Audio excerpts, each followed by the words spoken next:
Hello everyone, my name is Mangesh Singh. I have come with another noun. Today my topic is collective noun. So guys, l- first of all I am going to define the definition of the collective noun. A group of people, animals and things is called collective noun. देखिए guys, एक लोगों का समूह, जानवरों का समूह, वस्तुओं के समूह को हम कलेक्टिव नाउन कहते हैं। कहने का तात्पर्य ये है कि जो नाउन एक समूह के रूप में प्रयोग होती है वह कलेक्टिव नाउन होती है। अगर मैं लोगों की बात करूं, देखिए, एक परिवार में 3 लोग होते हैं, 4 लोग होते हैं, 10 होते हैं, 15 होते हैं, लेकिन उसे हम एक फैमिली बोलते हैं। फैमिली तो फैमिली कैसी नाउन हुई? कलेक्टिव नाउन हुई। उसी प्रकार से सोल्जर्स, बहुत सारे सिपाही हैं, उसको हम रेजिमेंट ऑफ सोल्जर्स बोलते हैं। उसी प्रकार से एक टीम में 12 खिलाड़ी हो, 10 खिलाड़ी हो, तो उसे हम एक टीम टीम बोलते हैं। एनिमल्स की बात कर लेता हूँ, जानवरों के समूह को। A herd of sheep, a herd of cattle, a herd of lions etcetera. यानी जानवरों के समूह को हम ए हर्ड ऑफ में रखते हैं। ध्यान रखना। अब बात कर लेता हूँ वस्तुओं के समूह को। देखिए, वस्तु में जो वस्तुएं निर्जीव होती हैं, वस्तुएं तो वही होती है जो जो सांस नहीं लेती, निर्जीव में रखते हैं उसे। वस्तुएं जैसे जैसे मैं बात करता हूँ, a pack of bundles, a bundles of woods. लकड़ियों के बंडल्स होता है, तो उसे हम a bundle of woods, a bundle of sticks. Sticks मान तिल्ली। तो ध्यान रखना, तो ये इस तरह के समूह में प्रयोग होते हैं कलेक्टिव नाउन्स। देखिए गाइस, मैंने कुछ कलेक्टिव नाउन्स लिए हैं। देखिए, बहुत इंपॉर्टेंट है। ये कलेक्टिव नाउन्स एग्जाम में पूछी जाती है।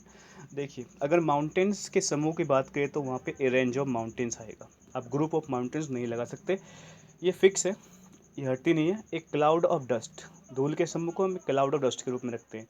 ए बुके ऑफ फ्लावर्स, फूलों के समूह को ए बुके ऑफ फ्लावर्स रखते हैं। A pack of lies, hounds, wolves and thieves. कई जी थीप्स है, क्या है ये?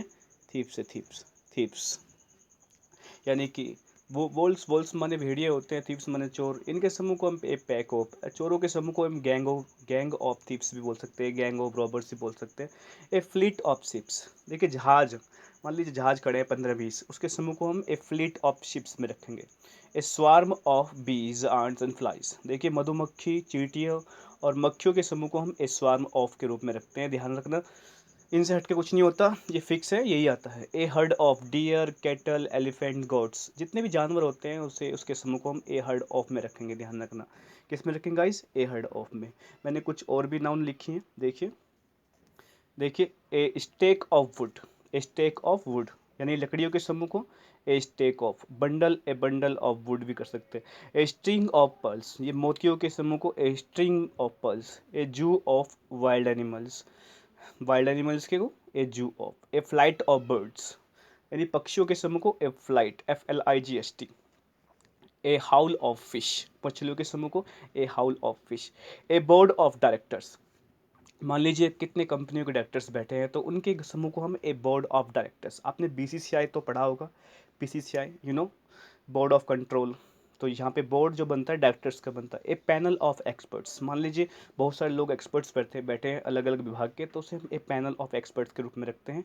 ए ट्राइब ऑफ नेटिव्स, नेटिव्स का मतलब होता है देशवासी। A team of players, a team of players, देखिए प्लेयर्स की तो क्या बनती है? टीम ही बनती है।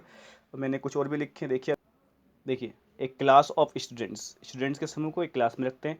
एच्योर ऑफ सिंगर्स, सिंगर्स के समूह को हम एच्योर ऑफ में रखते हैं। ए आर्मी ऑफ सोल्जर्स, सोल्जर्स के समूह को हम रेजिमेंट में भी रखते हैं और आर्मी में भी रखते हैं। ए क्रू ऑफ सेलर्स, सेलर्स माने होते हैं नाविक, नाविक जो पानी का जहाज चलाते हैं, तो एक क्रू ऑफ अपने सेलर्स में रखते हैं। A band of musicians, her musicians का अपना एक बैंड होता है। जैसे कि आप जानते हो, मोहित चौहान ने कभी एक बैंड बनाया था म्यूजिक म्यूजिक लाइफ में आने से पहले। तो a bunch of crooks and keys, crooks माने मक्कार लोग होते हैं, कीज माने होते हैं चाबियाँ। A bunch of crooks and keys, a bunch of grapes भी कह सकते हैं हम, गुच्छे बोलते हैं। A crowd of people, spectators, ध्यान रखना, स्पेक्टेटर्स माने दर्शक होते हैं। इन लोगों का क्या बनता है? क्राउड बनता है। स्पेक्टेटर्स माने दर्शक लोग होते हैं। देखिए नेक्स्ट, आगे देख लेते हैं। A litter of cubs, cubs माने छोटे छोटे कई क्यूब्स बनते हैं। A a wad of notes, a chest of drawers, a basket of fruit. इस प्रकार से ये सारी की सारी कलेक्टिव नाउन है। A kennel of dogs, a hedge of bushes, a regiment of soldiers, a troupe of artist and dancer. आगे मैंने कुछ कलेक्टिव नाउन लिखे हैं जो सिंगल रूप में भी प्रयोग हो जाते हैं। देखिए आगे, जैसे देखिए फैमिली, जैसे टीम देखिए, फैमिली देखिए, कमेटी देखिए, क्राउड देखिए, मॉब देखिए। मॉब होता है हमारे वो लोग जो रोड पे दंगा फसाद करते हैं, उस प्रकार की भीड़ को मॉब बोलते हैं। आगे भी देखिए, जूरी और ऑडियंस, ये ऐसी कलेक्टिव नाउन है जो सिंगल रूप में भी आ सकती है। यानी कि हम जैसे कि अब अभी हम लगा रहे हैं a pair, A class of students, ये कुछ ऐसी कलेक्टिव नाउन्स हैं जो हम बिना पेयर ऑफ के प्रयोग कर भी कर सकते हैं इनका प्रयोग। अब मैं थोड़ी सी इंपॉर्टेंट बात बताना चाहता हूँ आपको कलेक्टिव नाउन्स के बारे में।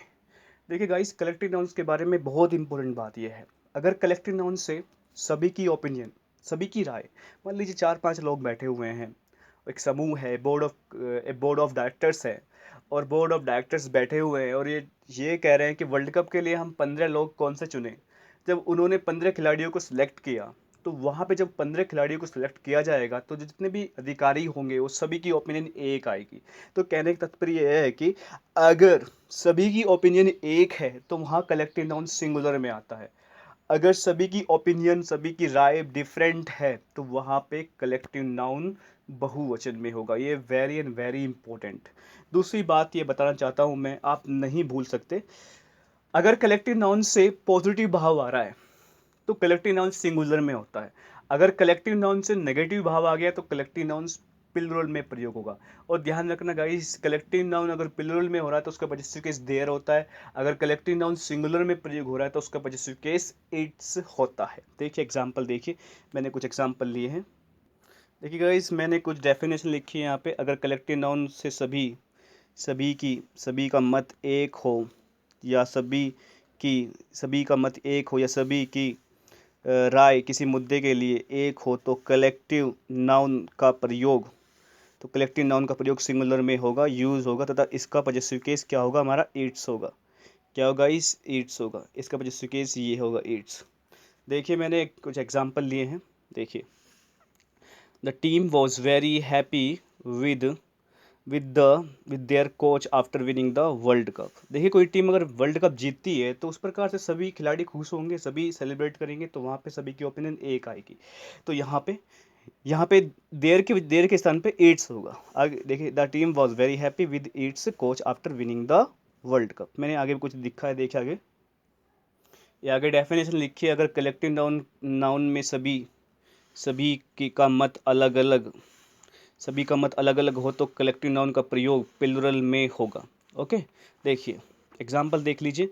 The committee is divided in their opinions. यहाँ पे कमेटी की ओपिनियन डिवाइड हो गई। जब डिवाइड हो गई तो सभी की राय अलग अलग होगी, तो वहाँ पे सेंटेंस कैसा होगा, ये गलत होगा। तो सही कैसा होगा, the committee are divided in their opinions. देखिए, कमेटी है, बहुवचन में आ रहा है, सबकी राय अलग अलग हो रही है, डिवाइड हो रही है, तो वहाँ पे पॉजिटिव केस भी हमारा यही होगा। ओके, ध्यान रखना। देखिए गाइस, मैंने कुछ कॉमन एरर्स दिए लिख लिए।